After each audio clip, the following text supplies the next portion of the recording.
Hello, and welcome to Tip of the Iceberg. Or I should say, usually that's what I say, but I'm going to be continuing today my discussion started last time with Joe Mirzoff, who is running in the September Democratic primary against Annie Kuster.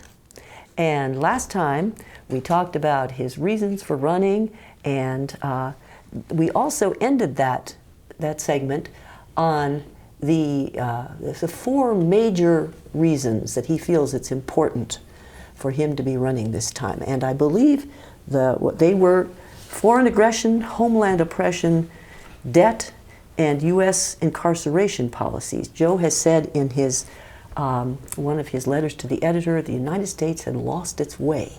So I'm going to ask Joe to continue with that discussion today. Okay. Okay, with the foreign aggression, we try to modify governments around the world to favor us as far as us being able to obtain their resources. And I think there was a film, there's a good film on this, it was called Confessions of an Economic Hitman. I remember that, yes. Yes. Yeah. Yes. You read the book? I didn't read the book, but I saw the film. Yeah. It was, and he explained like the processes by which we were doing this to other people, other countries, and moving their governments around, and it appears to be almost like it's happening to us now. It's kind of been, we have elements of our intelligence community which are trying to control our government in various ways. And this is part of homeland oppression, which is the second thing. But the foreign aggression was us going around the world, building empire, 800 bases around the world, all this expense, stuff has to be maintained out there, and we really need help building at home. Yes, instead. And I think it's important for people to realize that it's not only those bases, but it's the outsourcing also of government, particularly defense biolabs. We know for a fact that in Ukraine, that in Georgia, a number of countries, some 28 or 30 countries, we have bioweapons laboratories which are in connection with Fort Detrick and the ones we have in this country, and that these are working on producing viruses, all kinds of bioweapons, and we have to think about that with regard to what's going on here. So when you say the foreign aggression is now coming home, we used to employ those bioweapons to affect people in other countries and to affect regime change in other countries. But now it would appear that we're also doing the same thing here in this country. So Fauci has a smoking gun. He twice gave money to the Wuhan virus lab, and once he did it directly, and then that was stopped, I think, in like 2014, and because there's like 200 scientists wrote and said that, well, this is too dangerous, you shouldn't do this. And then what he did, sometime later, he funded the exact same amount of money to a third party who gave it to the Wuhan lab. So I have a letter here. There's a letter here from McSally and Gates, Gaetz, a representative, requesting that no more U.S. taxpayer money go to this lab. And I think it's a smoking gun, because there are scientists now saying that this virus was created in that lab, and Fauci had influence over it. It was $3.7 million twice. Fauci said only 600,000 went to that lab, but still he would have an influence. There's also even evidence that there's more than one strain of this virus, and there was a strain that affected the Chinese people, and yet a slightly different strain that affected people in Europe, and yet another strain that affects here. So, and also the fact that the CDC actually has a patent on this virus, and you cannot get a patent on a virus which is naturally occurring. That's a real smoking gun. If you can get a patent, it means you've been tweaking it in the lab. So I suggest that people see the movie called Plandemic, if you haven't already. There's two parts to it, and the second part really looks into what's going on with all these viruses and labs and things.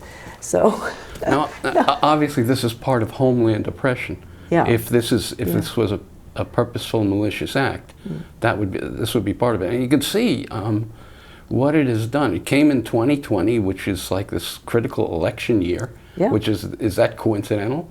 And then Good question. you have this thing. A load of our freedoms were taken away from us, but everything they asked for also attacked our immune systems. So let's say you're talking about stay at home, Yeah. right? What happens all across the country, if people are staying at home more, they're getting less sunlight. Now sunlight is a disinfectant and an antiviral. So this is like this, it weakens us to stay at home.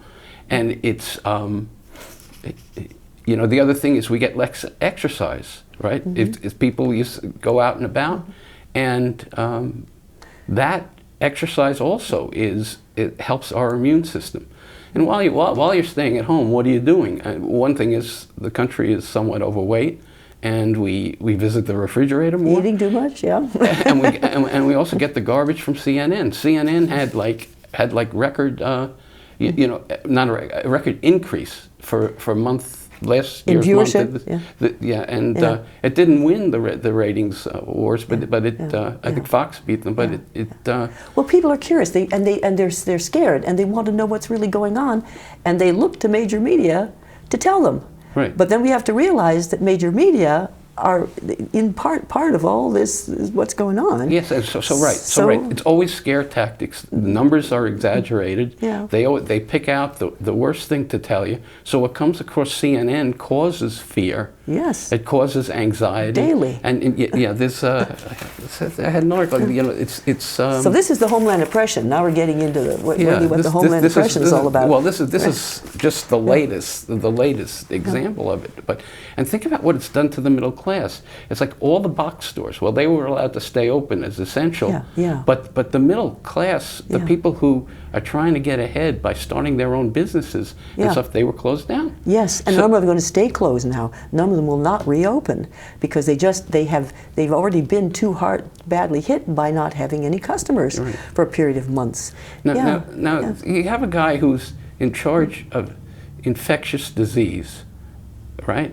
And he doesn't know. You're telling me he doesn't know that that this is going to affect our immune systems detrimentally? He's not saying it. He does. He knows darn well it is. Well, I think he does. So that's why. But he says, you know, this isn't my problem. The economics is not my problem.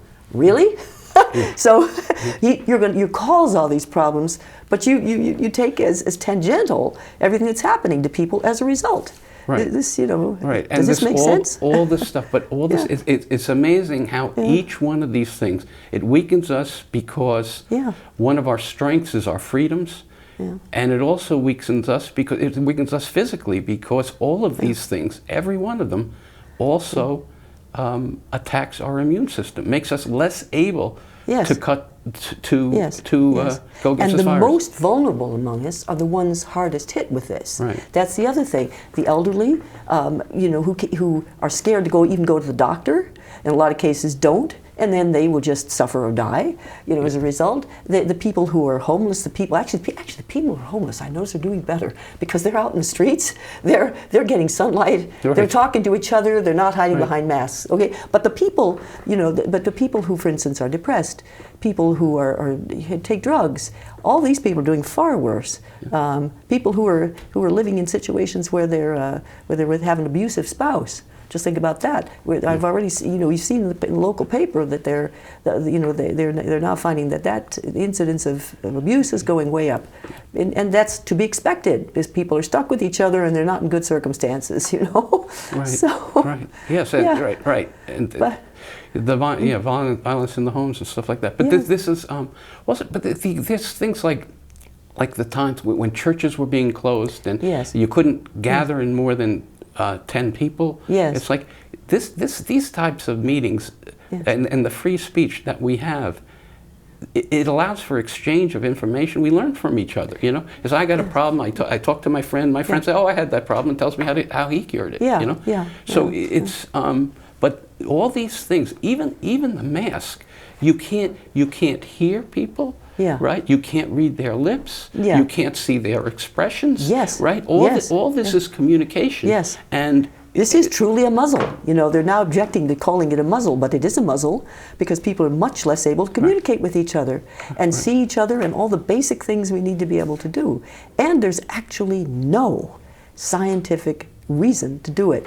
If this is, they pretend that it is, and they by weasel wordy ways, they have suggested that this is a good idea, but they're actually not willing to put any of it to the test because masks have been tested now for 10 to 20 years. They know exactly what masks do and what they don't do, and what they don't do is stop a virus. Unless you wear something that is so completely confining that you practically can't breathe yourself, you are actually breathing in and out your own germs, and it doesn't really matter that that you're putting this cover over your face in terms of what you do for other people.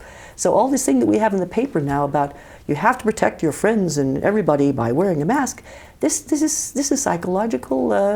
This is a spin that's been put on it. It doesn't actually. I call it sophisticated propaganda. Well, yeah. It's in other words, you're being made to feel guilty. Yes. If you don't go with the crowd. Yes. And that's it is propaganda. It's very sophisticated. It is. Because so many people. It is. But the other thing is this: the biggest place of virus spread is with the people you live with. So if you get it, your partner, your romantic partner, will almost surely get it. Yes. And it's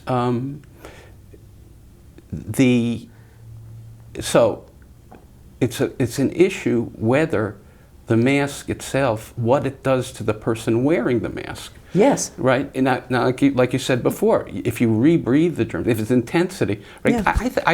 I believe, I could be, I have no medical training, absolutely no medical training, but I know that in March, I felt, I had phlegm, you know, and I think it's a defense mechanism. And people say that it settles in the back of the throat, right? And this is when they talk about the droplets and stuff. That's the stuff that comes out. But if you swallow that, so it does no harm because it's destroyed in the acid in the stomach. But if you're forced to breathe and rebreathe it, then it gets into your lungs. So it's very possible. I mean, I don't know, but it seems to me it's possible that the mask itself is a hazard. And then there's the other thing. Yes, it is. They have showed it, and there are people now, there are doctors all over the world who are saying so, but the media doesn't allow them to speak.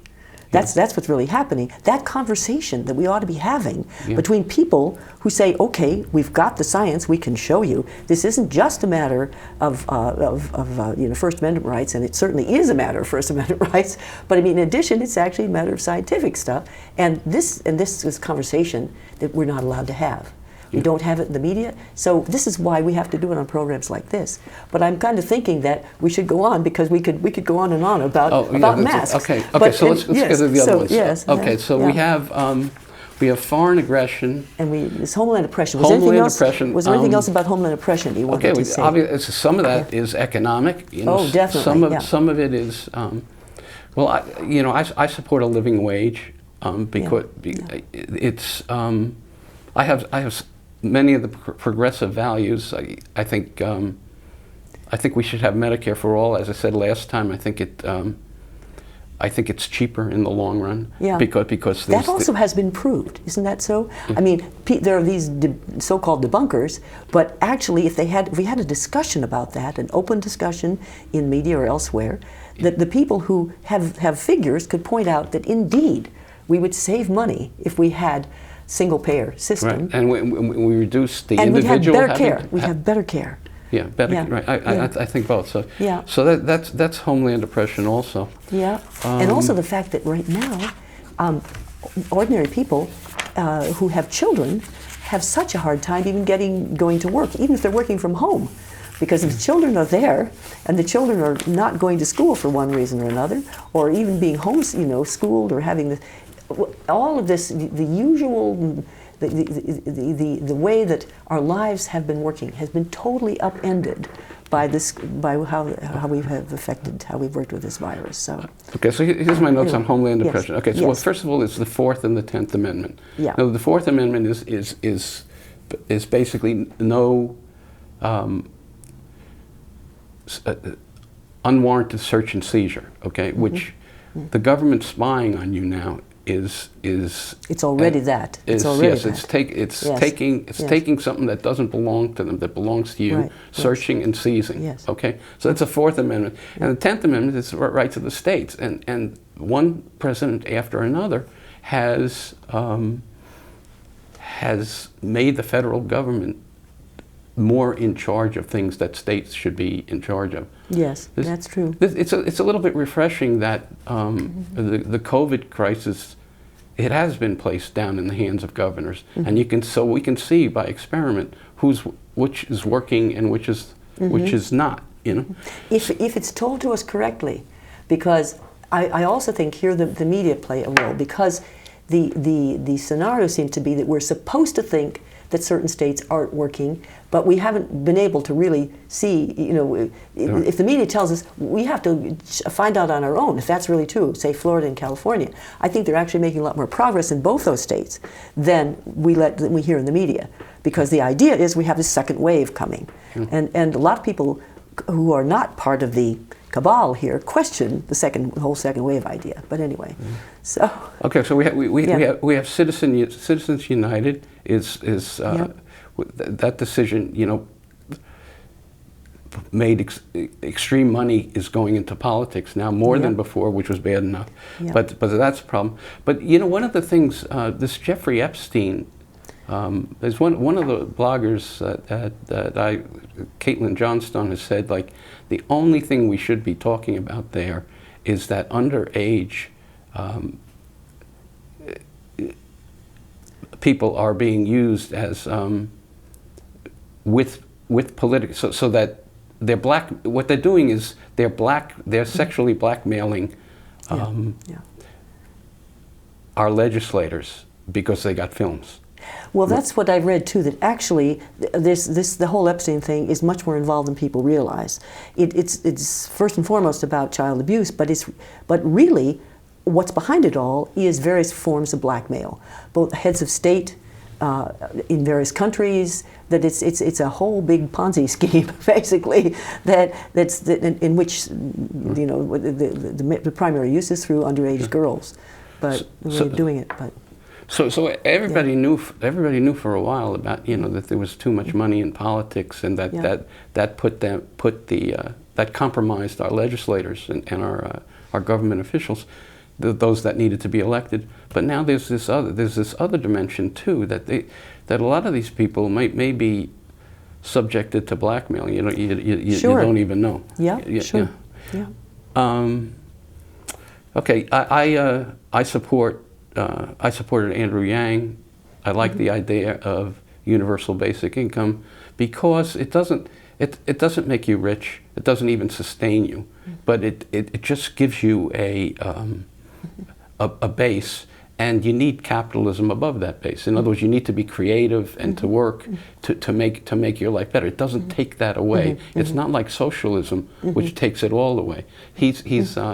There's a progressive, Ro Kahana, who I like also, and he calls himself a progressive capitalist. And so I would make connections with Many years that. ago, Buckminster Fuller said the same thing. He said that, you know, we're getting to a point where with the technology that we will be developing, there's no reason why everybody has to work all the time. We can actually have dividends. And a lot of other forward thinkers have said there's ways we can reorganize society so that people can work and make enough money. And it should be possible for all the people who are living right now. We don't have to get rid of people to do that. Yes. We don't have to, Yeah, so. with the robots doing so much work. Yeah, I agree completely. But, and so we should look for things like earlier retirement age, shorter, and a lot of other countries are doing it. They have 4-day weeks. Yeah. They have shorter hours in the week. Yeah. But not us. We're the exact opposite. We have we have so impoverished so many citizens that they have 2 and 3 jobs. Yeah. And still can't get get by. Yeah. And part of this, And then of we course, wonder why we have societal problems, because, you know, what family can sustain itself in this kind of a situation?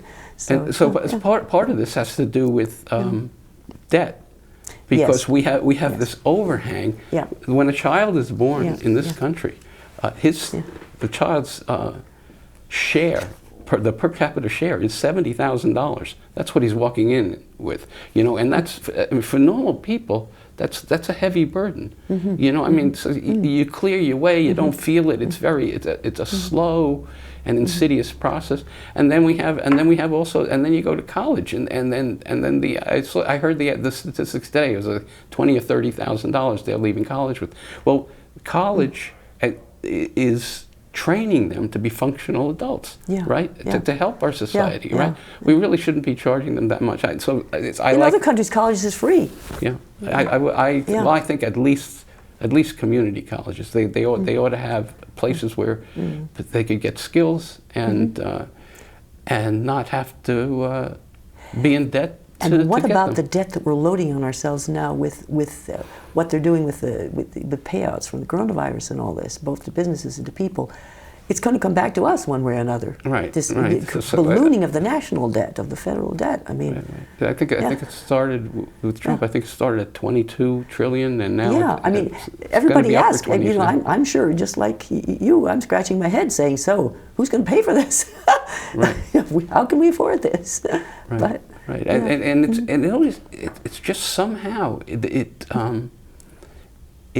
always hurts the middle class. Exactly. And that's why since the 1970s, the middle class has been shrinking, and their wages have not been increasing. No. You know, not if you take inflation into account. Yeah. So we haven't been sharing in the prosperity that has been earned here. You know, so yes, something's really wrong. Something's wrong. Yeah.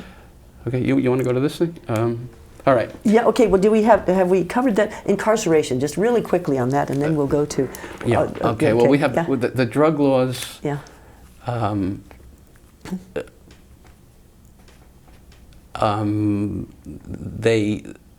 They hurt the minority communities the most. It breaks up families.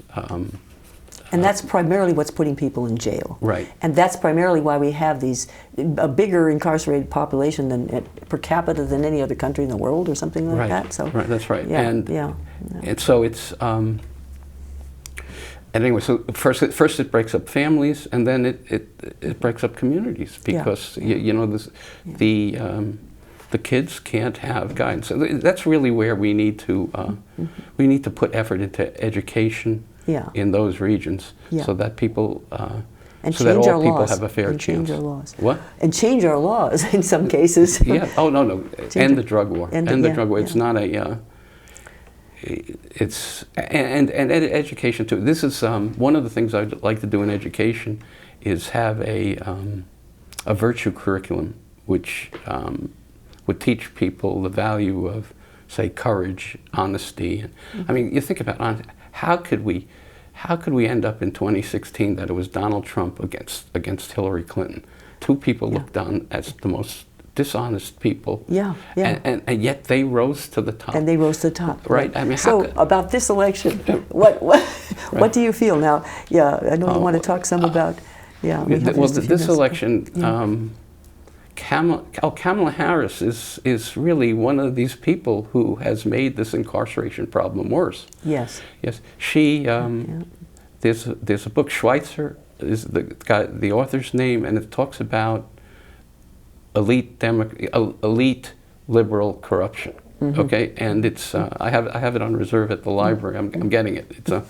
But he's got one chapter on Kamala, and he's got 2 chapters on Biden. And I've written 2 or 3 letters to the paper. So read, for heaven's sake, get us a letter to the editor when you read this, so we can all know what it is that you found out there.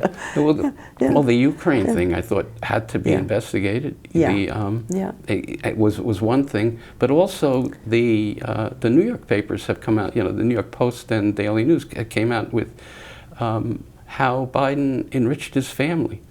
You know, this is. I don't know if I mentioned it last time. Zephyr Teachout was a Bernie supporter, and she thought Joe was corrupt because what he did was he said he was like Lunchbox Joe, but then he went and he supported Wall Street and the healthcare and the oil companies. That's what he actually did, even while he said he was a people's person. But so she thought that was corrupt. But I think corrupt is when you enrich your family with taxpayer money, like Hunter getting $82,000 a month, you know, and his brothers, his sister, all of them.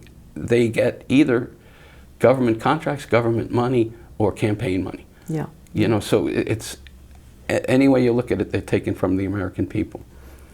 Okay.